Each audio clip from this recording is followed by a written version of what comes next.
je suis Yaske Benoît, vie ici la politique. Si je réponds à ça.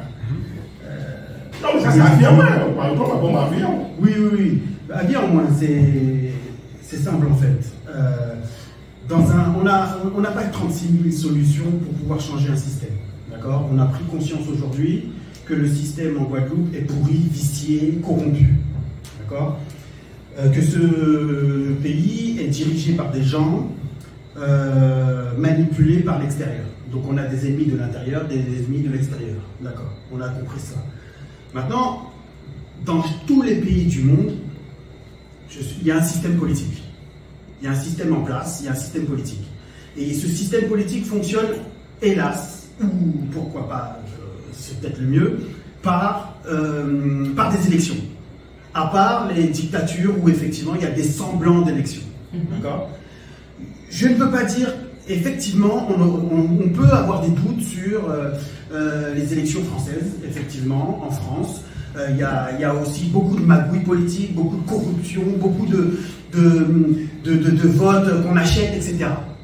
Pour autant, c'est verrouillé, oui, bien sûr que le système économique, religieux, ceux qui détiennent ce pays et qui depuis l'esclavage le détiennent aujourd'hui. Napoléon, hier, son nouveau nom c'est Macron. D'accord? C'est des personnes qui surtout Macron, se revendiquent de Napoléon. Marine Le Pen se revendique de Napoléon. Donc ils ont un héritage qui est l'héritage de Napoléon et de son empire. Ok.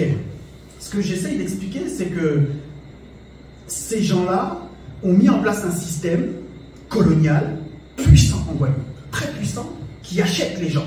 Et effectivement, quand tu achètes les gens ne sont plus libres, ils exécutent. C'est pour ça qu'aujourd'hui, on a des élus qui exécutent les lois françaises mieux que les Français eux-mêmes, qui les appliquent chez eux. Mais pour changer le système, moi je ne connais pas 46 000 solutions. Il y a la violence, les coups d'État, et en Guadeloupe, on n'aura pas de coup d'État. On n'a pas d'armes, on n'a pas d'armée, on n'a pas ça, on n'aura pas de coup d'État. Bien que dans l'histoire, certaines personnes ont réussi quand même à titiller le système. Dans les années 60, le gong a fait certaines choses. D'accord? Mais effectivement, on ne peut pas, dans ce pays-là, on n'a pas les armes, on ne peut pas faire cela. Donc la seule solution, et il y a l'autre solution, c'est probablement d'essayer de voir si avec l'ONU, et d'ailleurs je crois qu'il y a certaines personnes en Guadeloupe qui ont rencontré l'ONU il y a quelques jours pour pouvoir inscrire la Guadeloupe dans une liste de pays à décoloniser. Et effectivement, la Guadeloupe a déjà été sur cette liste-là, on l'a retirée, mais la Guadeloupe devrait être en voie de décolonisation. Ça veut dire quoi? Ça veut dire que à la tête de chaque institution coloniale française, en Guadeloupe, il devrait y avoir de moins en moins de personnes de l'extérieur. Si on veut promouvoir une Guadeloupe où les gens sont en responsabilité, il faut faire confiance à la population. Il faut faire confiance à d'autres personnes que les personnes qu'on a toujours vues en avant. Donc ce que j'essaie d'expliquer, c'est que on ne peut pas changer un système si on ne change pas la mentalité des gens, si on ne change pas les valeurs qui drivent le pays. Ça veut dire que les personnes qui doivent défendre le pays doivent avoir des valeurs humanistes, des valeurs des Guadeloupéens de base. Et donc moi je crois que si on n'a pas le coup d'État, si on n'a pas, et on n'aura pas effectivement ce qui se passe en Afrique, on ne l'aura pas en Guadeloupe. Parce que le système a bien compris qu'il fallait tout faire pour que les jeunes partent de ce pays. Parce que les forces vives, c'est la jeunesse. Et cette jeunesse-là fait pression, effectivement, là avec le lycée agricole, cette jeunesse-là fait pression sur l'État en Guadeloupe parce que cette jeunesse aspire à vivre chez elle dignement et à avoir un travail. Et c'est normal. Et aujourd'hui, ce qu'ils font, c'est tout pour que la jeunesse parte. Mais ils étaient contents de présenter les jeunes Africains partir en boat people, etc., en Afrique, pour dire aux autres Africains, faites pareil, l'espoir est en Occident. Mais sauf que ce qu'ils n'ont pas compris, pu voir, c'est que la majorité des Africains, jeunes Africains, sont encore en Afrique. Et c'est eux qui font pression sur le système. Et c'est pour ça que le système a basculé en Afrique, c'est parce que la jeunesse africaine est présente. et qu'elle fait pression. Et qu'elle est aussi soutenue, c'est vrai, par une génération qui a compris. D'accord? Donc moi, ce que je crois, c'est que, comme on n'est pas armé, comme on n'a pas d'armée, la seule solution pour pouvoir sortir de cela, c'est soit l'ONU, j'y crois très peu, d'accord? Parce que l'ONU est gérée par des gangsters, d'accord? Par les pires personnes qui font ce dont on a parlé toute la soirée, d'accord? Je crois plutôt que c'est par l'élection, hélas, ou par le coup d'État. Si on veut refaire un coup d'État sans... on peut le faire, hein. Encore une fois, j'ai dit, le Gong l'a fait. Il ne faut pas se mentir. Hein.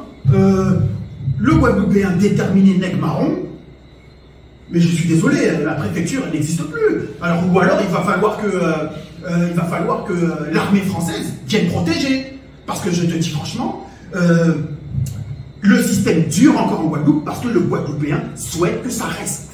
Point, faut pas se mentir. D'accord? Maintenant, si on veut pas aller vers la radicalité, vers la violence, contre le système, c'est-à-dire des cycles bien déterminés, on sait où ils sont, ils savent où on est aussi, mais tu vois, on sait où ils sont et on n'est plus nombreux. Ce que j'essaie d'expliquer, c'est que c'est l'élection. Et l'élection, c'est quoi? Eh ben oui, je suis désolé, tous les Guadeloupéens ne se valent pas. Moi, jamais je dirais que toi, tu ressembles à un Chalus. Jamais je dirais que toi, tu ressembles à un Jalton. Tu vois ce que je veux dire? Ouais, d'accord. Mais ça veut dire quoi? Ça veut dire qu'il y a chez nous, il y a dans le Guadeloupéen de base, parce que comment ils réussissent à être élus? C'est parce qu'une minorité de Guadeloupéens, c'est à peu près 30%. C'est quoi? Les élus sont élus avec 2000 voix, 3000 voix, sur 7000, sur 10 000. Ça ne représente même pas 20%. Ça veut dire qu'il y a une base d'abstentionnistes très forte qui font, hélas. Ce n'est pas les 20% qui font l'élection, c'est les 70%, 80% qui font l'élection. Ça veut dire quoi? Ça veut dire que si on trouve, effectivement, des personnes parmi le peuple, parce que tu l'as dit tout à l'heure et je suis d'accord avec toi, c'est une lutte des classes. Et la classe supérieure, il ne faut pas se mentir, elle veut le pouvoir et elle va le garder. Et pour garder le pouvoir, elle est prête à corrompre toute une classe politique. C'est un truc de fou, on ne s'en rend même pas compte. Après, c'est ce qu'elle fait. Oui, c'est ce qu'elle fait. Ça veut dire que les 800 élus qu'on a, il ne faut pas se mentir, ce sont des corrompus. Complètement. Et donc ça veut dire que si on veut basculer, changer de monde, il faut que les moins corrompus, et pas du tout corrompus, c'est l'idéal, se présentent. Il faut que la base, il faut que le peuple stoppe ce complexe d'infériorité vis-à-vis de ses élus. Ce n'est pas les meilleurs au bon poste, c'est les meilleurs beaux parleurs, mais ce ne sont pas ceux qui ont les véritables valeurs pour élever la Guadeloupe. Moi je vous le dis, donc c'est possible, mais il faut que, les abstentionnistes se réveillent, parce qu'en 2026, il ne faudra pas pleurer. Il faut que les abstentionnistes se réveillent, et que si effectivement les abstentionnistes voient que les personnes qui se présentent ne les représentent pas, ils ne se reconnaissent pas à travers ces personnes-là, qu'ils se présentent. Il faut arrêter ce complexe d'infériorité. Ça, c'est mon message. Pour moi, c'est possible, mais il faut qu'on arrête ce complexe d'infériorité et de croire que on ne peut pas changer le système. C'est faux. Encore une fois, 20% des gens votent. Ça veut dire que vous laissez 20% de la population décider pour vous et faire qu'aujourd'hui, vous soyez obligés de batailler matin, midi et soir pour le foncier, pour l'eau, pour l'éducation. Mais il faut arrêter. Vous voulez faire ça toute votre vie? Donc réveillez-vous. Alors justement, Jimmy, je rebondis sur ça. Est-ce que c'est parce que la population, ils ont fait? On a vu avec les élections depuis 2010, on avait l'ancien président de région qui est devenu ministre, Monsieur Lurel, qui est effectivement un énarque super bien formé en politique. Et pourtant, comme il l'a dit jamais effectivement quelqu'un comme effectivement Harry Chalus, qui est ouvrier à EDF, allait pouvoir le gagner en politique. Et le peuple, effectivement, ils ont cru en cette personne. Donc je rejoins un peu camarade Tessier qui dit, effectivement, voilà, parce qu'ils ont mis quelqu'un qui ressemblait, quand on regarde quand même Chalus, on sent quand même, il parle un peu plus comme nous, et pourtant, arrivé au pouvoir... C'est le bluff, c'est-à-dire que le système est puissant. Encore une fois, on sait quand un candidat est sponsorisé, il a des moyens. Moi, je l'ai vu. J'ai vu Macron, je savais que c'était n'importe qui. Je savais qu'il ne fallait pas voter pour quelqu'un qui travaille dans la haute finance. C'est franchement, quand on est de la classe moyenne, dire qu'on va donner sa voix à quelqu'un qui va défendre les intérêts de la haute société, de la classe supérieure, je sais pas. Il faut que il faut que le peuple comprenne qu'il doit être représenté par des gens qui sont de sa classe. C'est une guerre des classes, c'est une lutte des classes. Donc il faut trouver dans sa propre classe des gens capables de défendre ses idées, ses valeurs. Et pour en revenir à ce que tu disais par rapport à Lurel et à Richalus, Lurel et Richalus, c'est quasiment Lurel qui a mis au monde à Richalus en politique. Ils ont fait les mêmes, quasiment, je crois qu'ils ont fait la région ensemble, je crois qu'ils ont fait plein de mandats ensemble, ils se connaissent. Ils se connaissent. Quand tu regardes bien, qu'est-ce que Lurel a fait en Guadeloupe? Hein? Lurel a fait monter le Front National. Le Front National ici, c'est la gauche. Hein? À la base, la Guadeloupe est un pays de gauche.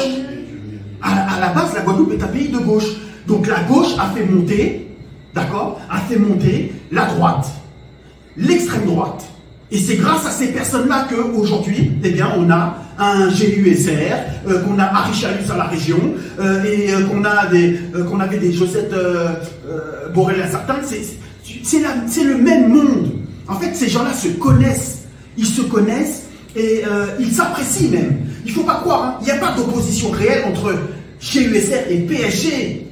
Il n'y a pas d'opposition réelle. Ce qu'ils soutiennent, c'est la France entière. D'accord? Comme il y a la France-Afrique. Lurel, tu me parles de Lurel.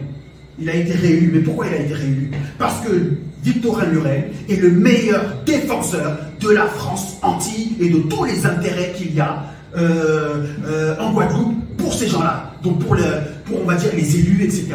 Tu vois? Donc moi, je dis franchement, je pense que le changement est possible, mais il faut qu'on raisonne, il faut qu'on ait qu'on fasse preuve d'intelligence collective et qu'on ose. Il faut que le peuple ose le changement. Il ne faut pas changer l'avenir. Il faut que le peuple ose le changement et ose ne plus avoir ce complexe d'infériorité vis-à-vis de ceux qu'il estime être supérieurs à lui.